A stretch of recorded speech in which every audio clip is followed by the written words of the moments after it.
ई का बदतमीजी है जी, मुझे घर की साफ सफाई करने दीजिए, फालतू परेशान मत किया कीजिए। अविनाश प्रतिभा को छोड़ देता है। पूरे घर की साफ सफाई करने के बाद प्रतिभा जब अपने कमरे के बाथरूम में नहाने जाने लगती है तब फिर अविनाश उसके पीछे आता है। प्रतिभा, आज घर पर कोई नहीं है, मैं भी चलूं तुम्हारे साथ नहाने? क्या बकवास कर रहे हैं आप, हमें ऐसा गंदा माहौल बिल्कुल पसंद नहीं है।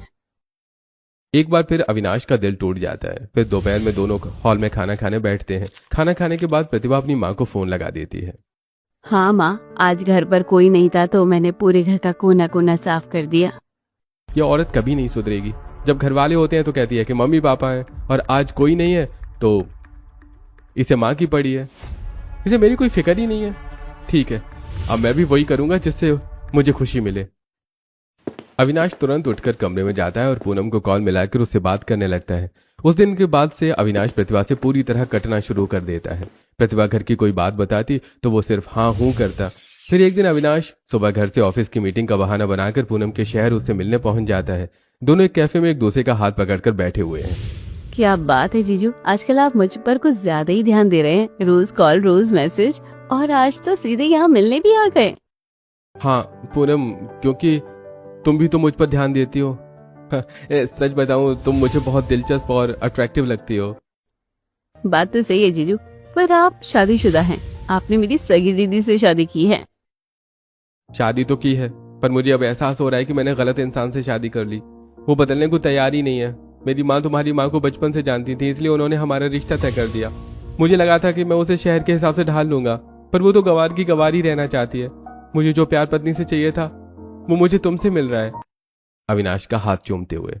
कोई बात नहीं अविनाश जी, अगर दीदी आपका ख्याल नहीं रख सकती तो मैं आपका ख्याल रखूंगी। पूनम से पहली मुलाकात के बाद अविनाश वापस घर लौट आता है, लेकिन उसका दिल उसी के पास रह जाता है। अब प्रतिभा चाहे जैसे कपड़े पहनती, जिस भी तरीके से रहती या जैसे बात करती, अविनाश को उससे कुछ फर्क नहीं पड़ता और कुछ नहीं कहता, क्योंकि अब वो उस पर ध्यान ही नहीं देता था। कुछ हफ्ते बीत जाने के बाद एक रात छत पर जाकर अविनाश पूनम को कॉल करता है। अविनाश, आखिर कब तक ऐसे चलेगा? आप कब तक मुझसे ऐसे छुप छुप कर मिलते रहेंगे, बात करते रहेंगे? मुझे ये सब दूरी बर्दाश्त नहीं होती है। मैं भी यही सोच रहा था पूनम। अब मैं एक काम करता हूँ, मैं अपना ट्रांसफर तुम्हारे ही शहर में करवा लेता हूँ। हम दोनों एक ही फ्लैट में साथ रहेंगे। अगले कुछ ही दिनों में अपने प्लान के मुताबिक अविनाश पूनम के शहर में ट्रांसफर ले लेता है और ऑफिस से घर आकर अपने कमरे में अपना बैग पैक करने लगता है कि तभी वहां प्रतिभा आती है। और क्या हुआ जी, कहीं जा रहे हो क्या? हाँ, मेरा दूसरे शहर में ट्रांसफर हो गया है, मैं वहीं शिफ्ट हो रहा हूँ। पर आपने मुझे पहले क्यों नहीं बताया? बस अब बता दिया ना, मम्मी पापा को बताया है। अब मैं निकल रहा हूँ। अविनाश अपना बैग उठाता और बिना मुड़े घर से निकल जाता है। अब प्रतिभा अविनाश को जब भी फोन लगाती है उसका फोन बिजी ही जाता, क्योंकि ऑफिस टाइम में भी वो पूनम से ही कॉल पर बात करता रहता। प्रतिभा पूनम को भी कॉल करती, लेकिन उसका कॉल भी बिजी रहता। अजीब बात है, दोनों का फोन एक ही समय पर बिजी आ रहा है। जरूरी ऑफिस के काम से बात कर रहे होंगे और शायद पूनम माँ से बात कर रही होगी।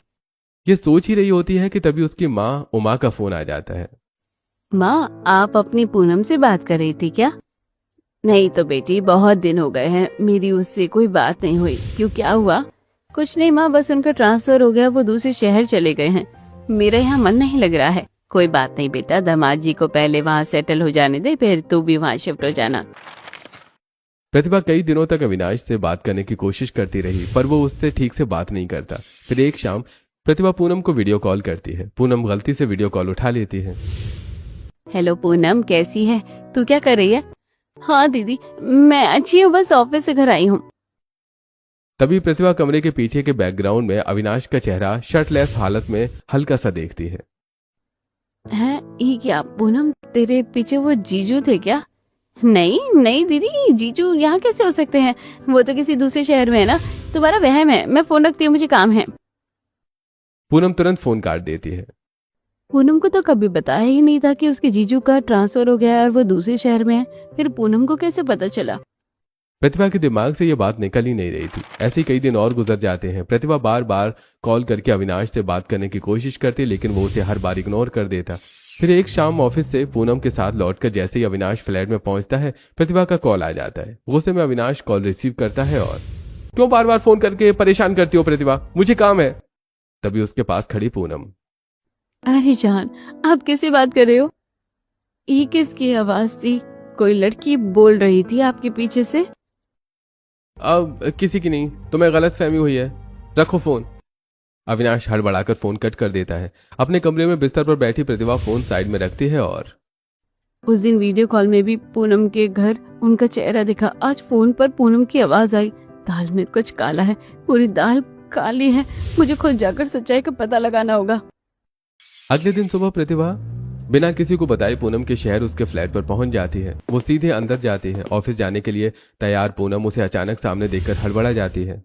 दीदी तुम यहाँ अचानक क्यों आई? बस ऐसे ही आ गई तुमसे मिलने। पर हमें देखकर तुम इतनी हड़बड़ा क्यों गई पूनम? नहीं, मैं कहाँ हड़बड़ाई हूँ, बस ऑफिस के लिए निकल ही रही थी, देर हो रही थी, बैठो मैं पानी लाती हूँ। प्रतिभा की नजर सोफे पर पड़ती है जहां अविनाश की ऑफिस की टाई और उसकी शर्ट रखी है। वॉल पर अविनाश की तस्वीरें लगी देखकर प्रतिभा का दिल टूट जाता है। वो तुरंत अविनाश को फोन लगाती है। अविनाश बेडरूम से बाहर निकलता है और इस बात से बेखबर कि प्रतिभा उसके सामने ही खड़ी है फोन डिस्कनेक्ट कर देता है। अपने सामने अविनाश को खड़ा देखकर प्रतिभा फूट फूट कर रोने लगती है। आखिर क्यों किया आपने मेरे साथ ऐसा? हमारी ही सगी बहन के साथ मिलकर हमें धोखा दे दिया। क्या कमी थी हमारे प्यार में? अविनाश कुछ देर खामोश खड़ा रहता है और फिर कमी?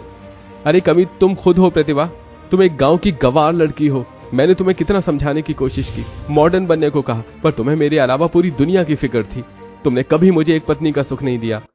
हाँ दीदी, तुम मॉडर्न नहीं ठेठ गांव की हो। जीजू इतने हैंडसम और मैच्योर है, तुमने कभी उनकी कदर ही नहीं करी।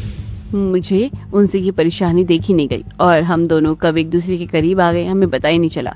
अब जीजू मेरे साथ ही रहेंगे। प्रतिभा पूरी तरह से टूट जाती है। वो बिना कुछ कहे रोते हुए वहां से निकल जाती है और अपने ससुराल वापस आ जाती है। वो ससुराल में किसी को कुछ नहीं बताती कि वो अविनाश और पूनम से मिलकर आई है। कुछ दिन अपने पति और बहन की बातों के बारे में सोचने के बाद अपने कमरे में आईने के सामने खड़ी प्रतिभा। जैसा अविनाश जी मुझे बनाना चाहते थे, अब मैं वैसे ही बनकर दिखाऊंगी।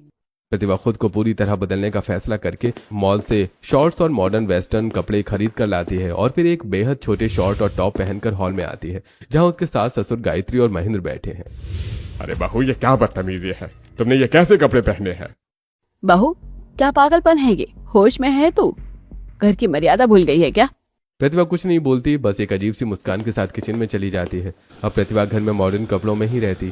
फिर एक दिन घर पर पड़ोसी आए हुए थे, तभी अविनाश भी घर आता है। उसे देखकर मॉडर्न कपड़ों में प्रतिभा जबरदस्ती अविनाश का हाथ पकड़ लेती है। अरे गायत्री, तुम्हारी बहू को क्या हो गया? कैसे अजीब हरकतें कर रही है? अविनाश गुस्से से लाल पीला होकर प्रतिभा को बेडरूम में खींच कर ले जाता है।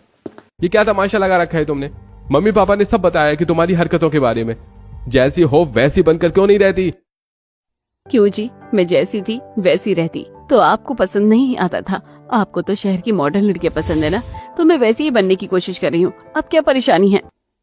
अविनाश समझ जाता है कि प्रतिभा ऐसा क्यों कर रही है, इसलिए वो चुपचाप वापस लौट जाता है। लेकिन अविनाश ने क्या किया है इस बात से अनजान उसके माँ बाप प्रतिभा को माँ को कॉल करके बुला लेते हैं। वो हड़बड़ाती हुई आती है और हॉल में सब लोगों को बैठा देखती है।